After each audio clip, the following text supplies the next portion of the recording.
Three worshippers were killed today in a mosque in Sabga, in the northwest region of Cameroon, by a group identified as the separatist fighters under a self-styled separatist general called General Bru.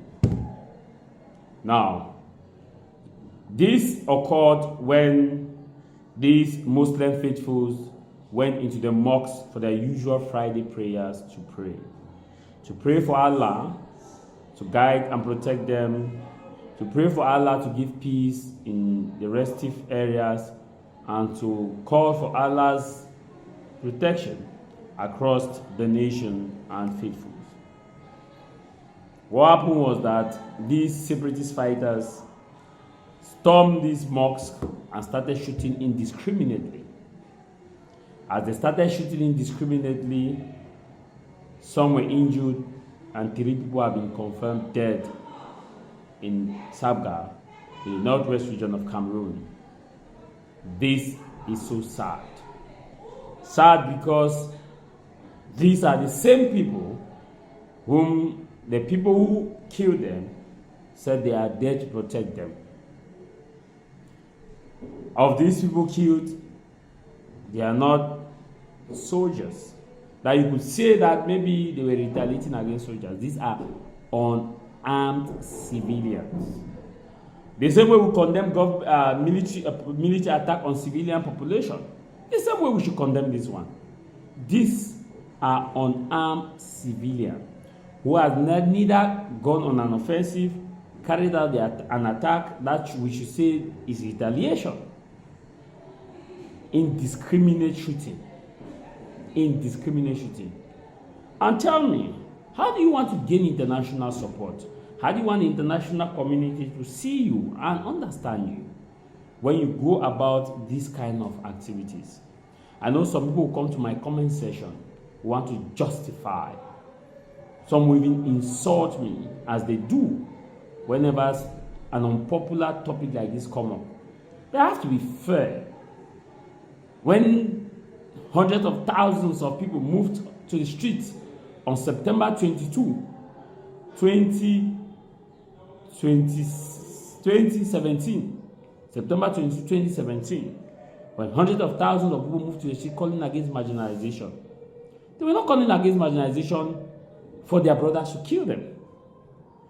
Among the people that some of you killed as those who have actually dedicated their time to fight against what is called marginalization. Killed, shot indiscriminately. Among them, there are husbands, brothers, fathers, and you can name the rest. How did we reach in a point where the target is no longer the target, the protectee is now the target? And that explains why the civil and military cooperation from the side of the voices is not there, because the people are angry. The other day we saw how a woman was presented to the public in a video interview. Her crime was that a military man asked her out and she accepted, and because she accepted, that was her crime. Be it as it may, how do you go and kill an unarmed civilian? The same way we blame those who are supposed to protect them, we also blame you.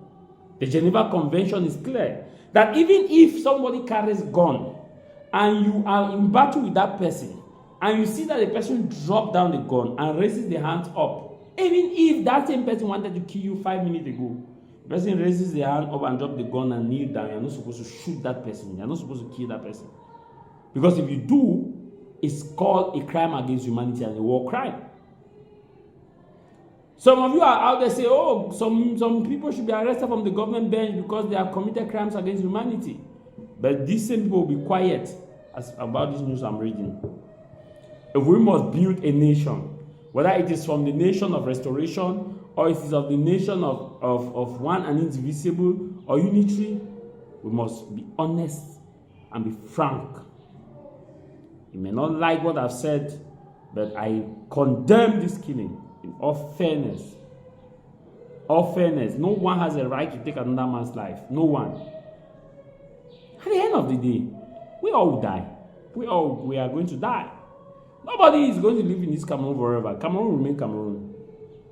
100 years ago, some people were on this earth. They have died in Cameroon. It's so sad.